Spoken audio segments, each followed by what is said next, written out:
Hey guys, welcome back to Ripe Stories. I thought buying an abandoned house on a Caribbean island for dirt cheap was the deal of a lifetime. But within days, a corrupt government official was demanding bribes, cutting off my water and threatening to demolish my home. What she didn't know, I was not going down without a fight. Here is what happened. Let's dive right into the story. The title story starts like this. I lived in New York for my first 24 years, and to put it simply, it was not for me. It was always loud, work felt overly repetitive and too public, and I had just kind of lost myself in the crowd. It was not that I was not successful, I had accumulated a good salary for the last 5 years of working there. But well, the wunderkind did not like the taste of city air, so I had to make a change for myself. My first solution was to just move out of the city to a nearby state. I spent weeks researching houses and reaching out to locals, and even though I met some nice people, I still did not find anything that clicked. Or if I did, the budget was so outrageously high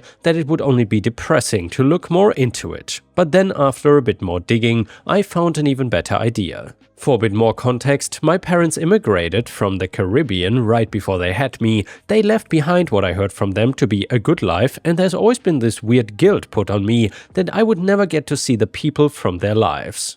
They still occasionally visit, especially since I'm old enough to make it on my own now and don't need them to stay behind, but I had never even thought about really going until now. And by the way guys, my apologies if I still sound a little bit sick. I think the cold is almost over, but let's see. So, seeing as it was one of the better options I had though, I did some digging. For some reason, I was really drawn to the Dominican Republic. Something about the pictures I saw just spoke to me in ways the other islands didn't. Before long, I stumbled upon this house that was presumably abandoned. I had to fact-check that a few times because it was in great condition from what I could tell. It was 2 stories, had surrounding trees, and it was practically an isolated lot that came with it. Because of its abandoned state and remote setting, it was so cheap that I couldn't pass it up. I spent a couple more weeks figuring out the details, but pretty quickly I was on my way to my new home. The first few days were amazing. I had moved in pretty quickly and had time to just relax before worrying about setting up my office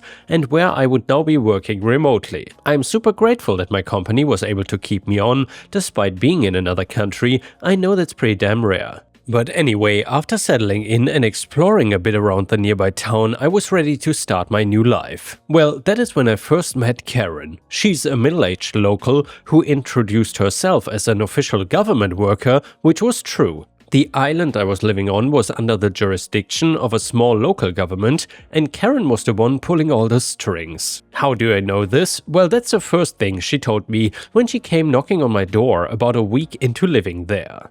After spilling her reputation to me, she demanded a processing fee to leave me alone. I was obviously very confused since I had cleared all the fees very early on to make sure I was budgeting correctly. Something was still very fishy here though. I told her that I was positive I don't have to pay anything else and if she could give me more information, but she rolled her eyes and said that I knew what she was asking for.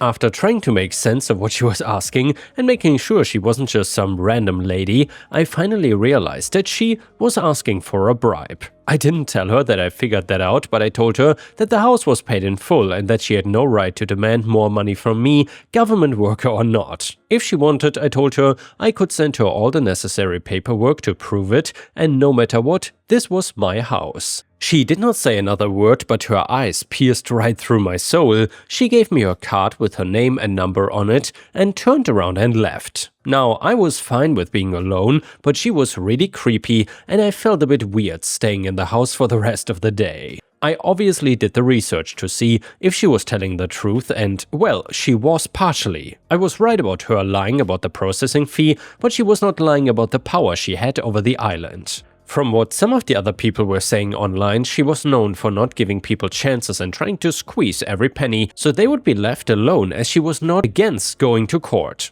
And by the way, Ripe Stars, one thing I forgot to mention, in the beginning I had to censor some information because OP was kind of doxing himself and I don't really want to reveal too much personal information of people on here. However, he was saying that he did not stay in the Dominican Republic mainland island, so to say, but he was staying on one of the smaller islands that surround the Dominican Republic. So yeah, she was obviously corrupt and used to getting her way, so I was a curveball for her. Knowing her nature now though, I knew this would not be the end. I figured out the next morning when my shower did not have any water. In fact, none of my water was on. I tried seeing if there was a leak somewhere or if there was something serious happening on the news, but I couldn't find anything. Suspecting that Karen had something to do with it, I called her up and asked what was going on. She told me straight away that I forgot to pay some kind of water fee, and so she had cut me off from the island's communal water supply. Every word was dripping with taunting energy, and she said that all I had to do was pay my fees and I would be fine. I was obviously very pissed and I knew that I had to do something about it. I stayed on the phone and talked to her about how what she was doing was highly illegal and that I knew what her game was. If she really wanted a bribe that badly, she should have tried it with someone else because I was not going to give it to her. Karen told me very bluntly that I obviously did not know how things worked in this country. She continued about how her service was very important to the community and she didn't think of me as a safe person anyway, since I was from the US, so she was going to make sure that she got what she wanted before I did. She then said she's ready to turn the water on when I am, and then hung up. I could not shower, I could not drink, I would not even wash my face. This was straight up abuse of power and I was not gonna just sit back and take it. I did some research on the governing system here and found out that while Karen was at the top of this island, she was not the head of the Dominican Republic's government, obviously. I documented everything she did and brought all my paperwork to the mainland. As soon as I got there, I filed a complaint with the regional government office, which was directly on top of Karen. It was a pretty straightforward process and I had a strange gut feeling that it was way too easy to clear the air. Well, it wasn't. Apparently that complaint made its way to Karen's ear very quickly, and the next day there was a paper taped to my door. It claimed that my house, because of it being abandoned for so long, was uninhabitable and was being filed to be demolished. It said that I had 30 days to vacate the house or additional fees would be added. It was signed by Karen. I was utterly shocked. Not only was this basically a threat that she was going to destroy my house, but it was an attempt to get behind the back of the people she worked for to get me to shut up. Well, I would not be silenced though. I did not care how far this went. It was my house that I worked so hard to find and make my own, and almost immediately, some heartless person was trying to take it away from me. I went back to the mainland again, and this time, though I stayed, I got a hotel and finally got to clean myself up. I got to work and hired a lawyer who specialized in corruption cases, and when we first met up, he thanked me for already having so much evidence against her, especially since Karen did not even really try to hide what she was doing. For days, we both dug up everything we could about her, even going back to the island to get the response of some of my neighbors and their experiences with Karen. None of them were as bad as mine, but some of them had actually been scammed by her before and just did not know what to do. The lawyer had a field day with all of it and suggested that we go straight to the regional government as well as whatever media would hear us out. The meeting was like a middle school presentation of Find the Bad Guy. My lawyer explained all the laws that went against her actions, such as bribery and abuse of power, which under law number 44806 are criminal offenses if anyone is curious. We showed videos and pictures of my shut-off water supply, the notice on my door, which now looked so fake I couldn't even believe I even considered buying it, as well as all of the documentation that proved I didn't have anything to pay to anyone. The whole time I was worried that Karen was going to burst in at any moment and start screaming at me, but luckily she was none the wiser. The meeting was soon concluded and we were thanked for bringing this all to light. They said that Karen would be suspended so she could be thoroughly investigated, and it was music to my ears. All of the government workers who listened looked so embarrassed to see someone who had just come to their country be treated this way. I did not want this to be my first impression, but when I told my lawyer that, he just laughed and said that everyone will be just happy that I did something about Karen. Sometime later, my water was back on. It was super refreshing to know that people worked fast here when there was a complaint. I got a few knocks on my door that day, but I didn't dare to open it. I had a good idea of who it was and I wasn't stupid enough to try anything. Almost immediately, she was removed from her position. As I found out from a letter, it was also an apology from one of the officers that worked on my case, stating that I was still welcome in this country and that there would be no more incidents like this. Just to make it extra, they gave me all the codes and documentation of her abuse and what she was being found guilty of, which was corruption and abuse of her power. It was the good life after that. It's only been a few months since this happened, but it really feels like such a long time ago. I've made friends across the island and really don't have a negative view of this place at all anymore. It is my home and Karen cannot take that away. If she's ever really known what that feels like, I doubt anyone's wanted to have a home with her anyway. And yeah guys, the next one is a super satisfying petty revenge story that you don't want to miss. And by the way, if you've watched until here, please don't forget to like the video because that would help me tremendously. So this was a really short and sweet immediate petty revenge moment. I was enjoying a cup of coffee on my back porch. We live on the 10th hole green on a golf course. It is set in nature, nestled by trees and filled with deer and turkeys and all sorts of other things like that. It is a very Keep Tahoe blue kind of place in the Sierra foothills. So this entitled prick of a man in his 70s cruises to the green on his golf cart and proceeds to jump out of the cart with a lit cigarette in his mouth that he just throws on the ground still lit before putting his ball.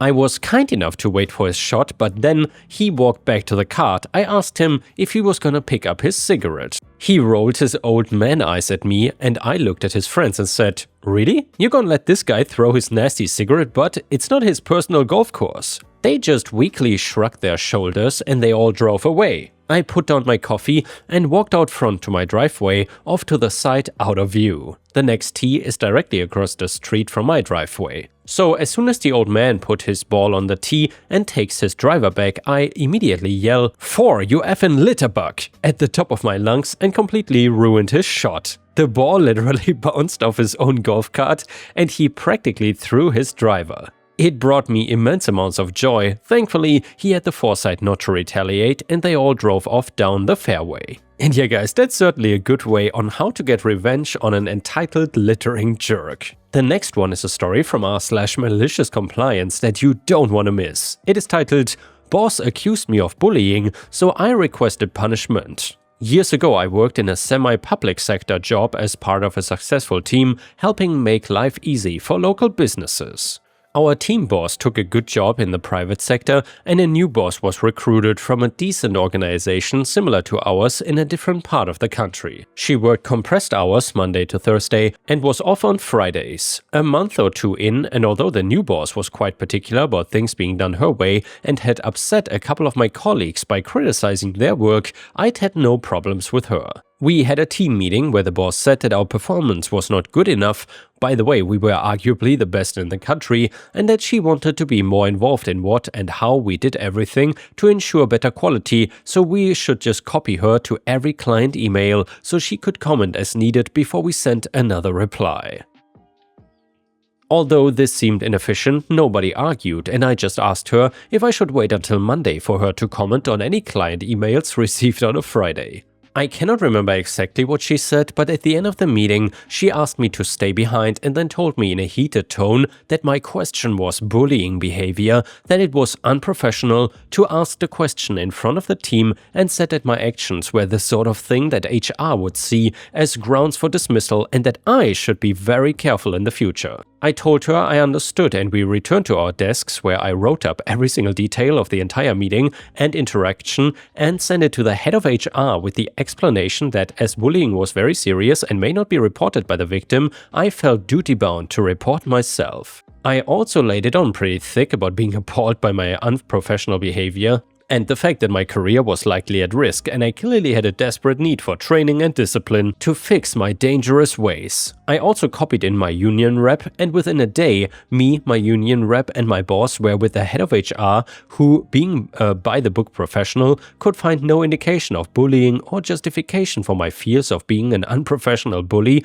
in need of re-education. I was asked to leave the meeting. My union rep stayed in and I don't know what was said, but within 6 weeks, my boss was gone, and that same week my, weak and effective but likable, big boss called me in to thank me as he had wanted to get rid of her but had not known how. And now let's move on to the next story. It starts like this. When I had my beautiful baby girl, I was basically stuck in the house for the following 7 weeks. A long C-section recovery had me dying to get out of the house. I decided to go for a walk in a nearby park with my baby. I could not find a very comfortable way to keep her on me without the weight hurting my incision, so I chose to just push her in an infant stroller. My husband was at work anyway, and it was an amazing looking day outside. If I knew what I did now, I might have waited an extra day or two before venturing out. Now, Karen was not a stranger, and she was known around the neighborhood. This person was big into those pyramid schemes, and when she would come around asking people to join, she seemed personally offended when we would tell her no. Like she was so entitled, she expected us to just hand over money because she said so. Her doing something petty would not be a far reach by any means. Sadly, she was at the park that day and felt the need to approach me. Karen, do you need to be here disturbing everybody trying to enjoy the weather? I had zero clue what she was talking about and just looked at her with that WTF face.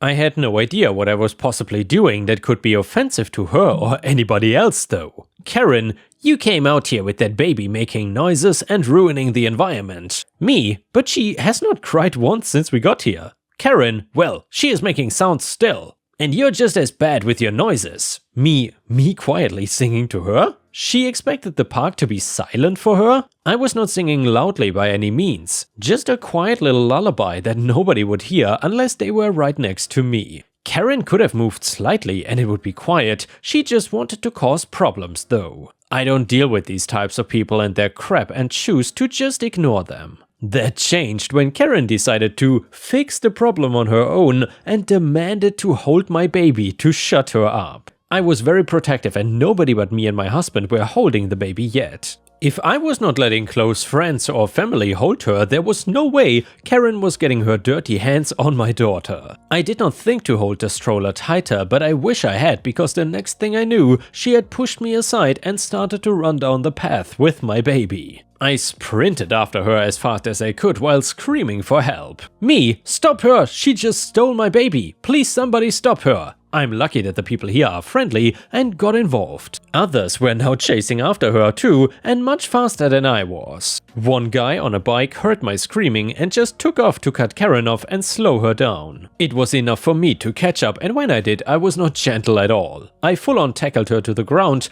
Karen meanwhile is screaming now. Karen, help! Assault! This baby is in danger with her! Violent mother! Everybody saw what she had done though, and nobody was going to be on her side. The police came because somebody had called them for the kidnapping. Karen turned the entire thing around to me, assaulting her and wanting charges pressed against me for tackling her to the ground unprovoked. I was in pain and just wanted to go home where it was safe. Meanwhile, my baby had woken up and was crying, and I just wanted to feed her and relax. After a lot of talking and arguing, I was allowed to go home, but Karen did move forward with her assault charge against me, so she ended up suing me. I don't know how she got a lawyer to take that case, but my guess was that he did not know the entire truth of the situation. I got a lawyer as well, who after hearing everything told me that if I told the truth I should not end up getting into too much trouble. We went to court and Karen started talking about how she was just walking through the park when she noticed me being crazy, that I was putting the baby in serious danger and she needed to take her away for protection. Then I supposedly attacked her out of nowhere, but I had several witnesses at the park stating that Karen was the one who started the entire thing, and the only yelling I did was to alert people that my baby was stolen and get help. One guy even had video on his phone of part of the incident, which the other lawyer tried to get thrown out as being only a partial telling of the story. I got asked point blank if I tackled Karen to the ground. I told the judge that yes, I did it in order to get my baby back, having the same story as the witnesses while Karen had nobody on her side. Meanwhile, her lawyer was trying to pull some miracle by saying it should not matter why I assaulted Karen, just that I did it. The judge said that he would not find somebody guilty of assault in a case of a mom trying to keep their children safe, that it was defense and every mom would have that type of reaction. As for me being a danger to the baby, Karen was trying to claim that I had postpartum depression, which has a small percentage of women trying to harm their child. I did not have postpartum depression though, and I had doctor's testimony to back that up. I was going for my wellness checks, and that is something they keep an eye out for nowadays. What gets really interesting is that my lawyer managed to dig up that Karen was the one with a history of mental illness. I cannot remember what it was called exactly, but it made her an unreliable witness to the events. She was now being seen as the unstable one and had nothing left of an argument to get me thrown in jail. The judge found that I was not guilty of assault and told Karen that she was very lucky. She could have faced seriously charges of kidnapping, child endangerment, and possibly even child abuse. I felt that having to stay in the neighborhood was a worse punishment for Karen than just being sent to prison on those charges. Everybody knew what she had done, and the small reputation she had was now totally ruined. Nobody wanted to speak to Karen and instead spit on the ground when she would pass by, calling her a baby thief and just a constant barrage of hate. I personally saw that her car had been hacked at least twice by people. She was a complete social outcast, and for somebody with the ego and entitlement of Karen, that was worse than prison. With this, there was no end date, and even if she moved, people could look her up and find out exactly what happened. And before we end the video, we will read one last funny, satisfying revenge story from r/pettyrevenge. It is titled, "A kid kept kicking my sandcastle, so I built the next one with a rock." So I was about 11 or 12 at the time, and on vacation, we were staying at a lake in Alberta, and it was honestly a good time. I built an amazing sandcastle. It had walls, towers, and even a drawbridge made out of driftwood. Plus, I built it on a platform made of rocks halfway into the lake, like a little island. I mean, come on, I even made decorative trees out of seaweed. And then the teenagers struck. This one kid went and kicked the sandcastle to bits. And even before I got a picture. My next sandcastle, I buried the heaviest, most jagged rock in the base. The teenager went up to it and kicked it again. Well, let's just say the castle lasted longer than his foot. My castle did not get knocked down over ever again, and now as a teenager myself, I still vividly remember this event and it makes me laugh. Don't ruin people's work, kids. And yeah guys, thank you so much for watching. I will see you again tomorrow.